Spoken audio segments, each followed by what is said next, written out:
Welcome to another Becoming a Modern Man. We are playing Tribal Zoo with Tribal Flames and Bloodbraid Elf, and this time we are running up against Amulet. So this is our opening hand. We have 2 Loam Lions, 2 Curd Apes, a Bloodbraid Elf, a Tarmogoyf. So it's kind of a slightly awkward hand. Obviously we've only got 1 land.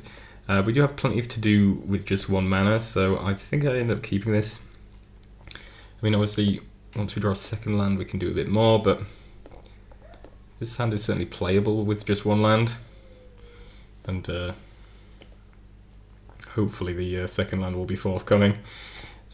So, just lead off with fetching up a Stomping Ground, playing with Curd Ape. One plays a Forest into Ancient Stirrings, which reveals a Amulet.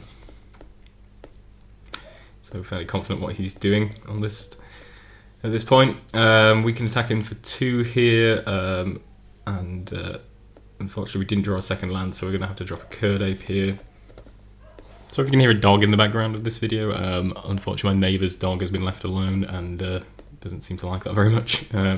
Which isn't gone down very well, so apologise if there's any background noise. So yeah, we run out a second Curd Ape. Our opponent's going to run out their Amulet and play a Selesnya Sanctuary into an Explore, into Bajuka Bog, which can empty the graveyard, which is a bit annoying for the purposes of our Tarmogoyf. We draw into our second land, which is nice. Let's just have 4 here, put opponent into 14, and then we can play a Loam Lion or a Tarmogoyf, but I think we're going to go for the Loam Lion. It's likely to be slightly bigger.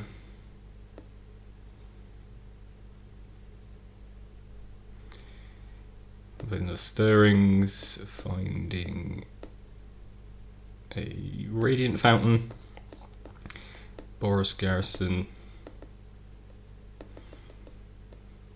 Comes down, generates some mana. Opponent doesn't have anything further to do with it on that turn, which is fine. We draw into Tribal Flames, which isn't at its best, as it's only going to deal 3 damage at the moment. So we're just going to be looking at attacking for 6 here, and dropping over a Goyf or the Loam Lion. That's a Bolt for one of the Curd Apes, which is fine. Yeah, just going to run out the Goyf here as a 3/4, but obviously our opponent has a Bajuka Bog, which means he can empty his own graveyard again. Oddly, he explores after that, which is helps us get our Goyf back up to a slightly higher size. Attack with our guys, going to use our Lightning Helix here to put an instant into the graveyard, just to grow our Goyf a little bit more, and we can put our opponent down to 2 here. So looking pretty good. I think that might be the concession actually for our opponent. Yeah, our opponent concedes there, as they're basically not able to win. Even if they had the Primeval Titan or whatever, then I don't think they would quite be able to win under the current circumstances, and presumably they just didn't have the prime time or the ability to fetch it up. So that managed to wrap up game 1. So here we are with the sideboard. So we are running up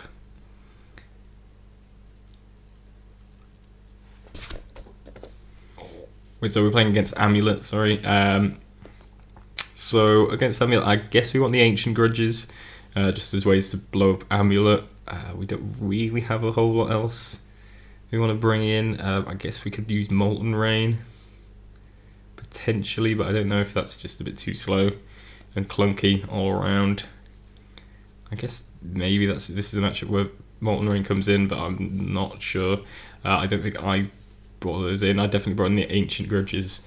I guess there's an argument for bringing in Molten Rain. Certainly blowing up any of their bounce lands is pretty good if you can do it before they start going off with them. Yeah, maybe Molten Rain should come in here over potentially Mantis Rider maybe. But generally we just want to be trying to kill them as quickly as possible. So I'm not sure if Molten Rain really fits in well with that plan. But let's go to game 2 and see how it pans out. Okay, so here we are with game 2. This is not a keepable hand, so we're going to have to mulligan this away. That's an all land hand, which is also pretty awful. And we got this 5-card hand, pretty good for as 5-card hand goes. I suppose we see Helix on top, but I think we're just going to bottom that and hope that we can get to another land so we can cast this Mantis Rider on turn 3. Draw into another Nicotl, which is pretty good. We plays a Sakura Tribe Scout, and we don't have an answer for that at the moment, which is a little bit annoying, but there's nothing more we can do. Ancient Stirrings finds Colony Garden, which is going to be able to give our opponent a chump blocker here.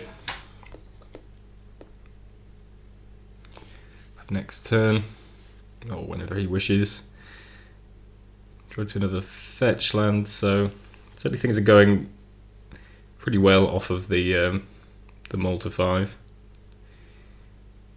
The correct fetch here is our opponent chooses not to block, so we're just going to get into 3 damage now. Put from to 17. We'll play Amulet, passes the turn. So it's good for us that he our opponent didn't have anything there. We're going to be able to play Mantis Rider right on time on turn 3, and we're going to get to attack for 9 here. And blocks one of the Nicotls and takes 6 down to 11. Cruel Turf into Azusa for our opponent. Lightning Bolt kills off the Mantis Rider and the opponent passes back. Draw to Tarmogoyf, so we can play Tarmogoyf and Kurdape this turn. Opponent puts Colony Garden into play. Create another defender. Just takes 3 here down to 8. We're just going to run out the Kurdape and the Goyf here.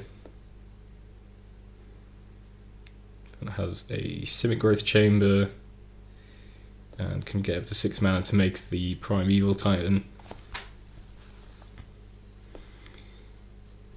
which fetches up Slayer's Stronghold, which can then give his Titan haste and vigilance, so he can attack straight away. And finds a Summoner's Fortress. Our opponent doesn't actually have red and white mana available to them, so he's not going to be able to give double strike with the Sun Home. If he did, we were probably just dead. So I decided just to chump with the Kurdape. I mean, if we could block with both of our guys in theory, but I don't think that works out too well for us in terms of trying to actually win the game. So I decided the best thing to do here was just chump block, and as long as he doesn't find the mana for the double strike, then we might be still in with a chance of maybe finding something. If we get land, we can hit this Bloodbraid Elf and see what that hits. And if we get a burn spell, we might be able to win through. Or a haste creature, I guess, as well. So we do find a land, so use the Steam Events, and then we Bloodbraid Elf. Unfortunately, we hit Ancient Grudge. Sorry, clicked through that too quickly. So we hit the Ancient Grudge that we sideboarded in, which unfortunately isn't the best here, and yeah, we're just dead here. Next turn to our opponent's Primeval Titan, which he can give double strike. So yeah, unfortunately, kind of close to the wire, but our opponent did get there, managed to stall us out with the Colony Gardens, etc., and managed to stave off our offense long enough to get the Primeval Titan and get the sort of combo, as it were, going for them. So yeah, unfortunately just narrowly missed out there. Okay, so here we have game 3.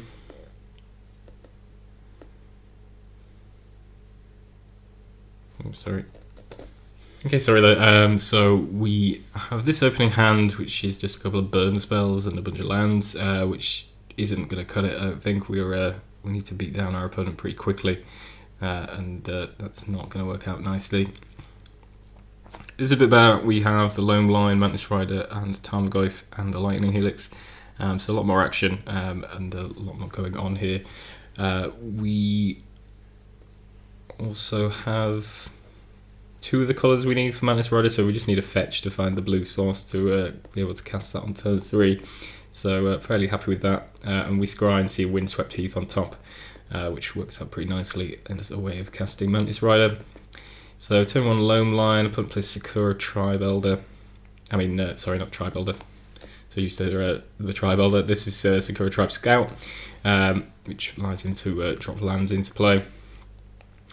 I'm kind of worried about that, so I'm going to Lightning Helix that away to prevent him growing his mana too fast.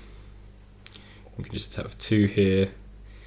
And Ancient Stirrings, I think he finds Garden. And drops an Amulet of Vigor. Draw into Lightning Bolt. Just going to get to Mantis Rider here. Attack for 5.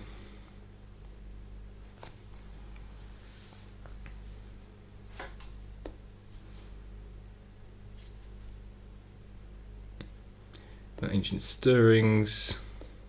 I think he finds a second amulet there, yep, off the Stirrings.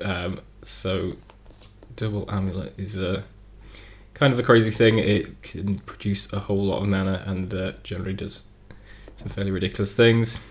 He plays Garden, which gives him a plant token. Draw Bloodbred Elf, which doesn't do a ton for us here. He's going to attack here. I could have bolted the plant token, but I figured that 3 damage to the dome was probably better, and it's a good likelihood that our opponent's just going to block this Lone Line, so I think that works out okay. We're going to be able to play Tarmogoyf here with Bolt up if we so desire, but our opponent's going to cast Summoner's Pact, and then with the double amulet he's able to do sort of fairly ridiculous things, and he's able to generate enough mana to cast Primeval Titan. And I think we're just dead here, or close enough. I guess a Bajuka Bog to empty his own graveyard out to make this Tarmogoyf less exciting.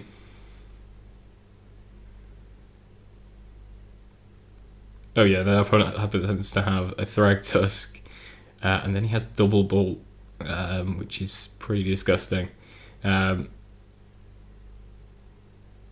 So yeah, I think I'd just wrap it up there, to be quite honest. Yeah, a pretty scary turn of plays from our opponent, which basically wrapped up the game for us. I think if he had 1 fewer amulet, we probably would have been fine, and we probably would have won this game. But he had the double amulet, which allowed him to cast the Primeval Titan nice and early, and then he had like just an excellent series of cards in hand, ready to go to sort of round out the game for him. Thragtusk gaining that life and make it very difficult for us to make any good attacks, and then double Lightning Bolt to clear the 2 creatures off of our board, leaving us just with a Tarmogoyf, which isn't big enough, unfortunately. So yeah, felt a bit unlucky in this game, but yeah, certainly double amulet is a pretty tricky proposition for us, and that managed to propel our opponent to victory here.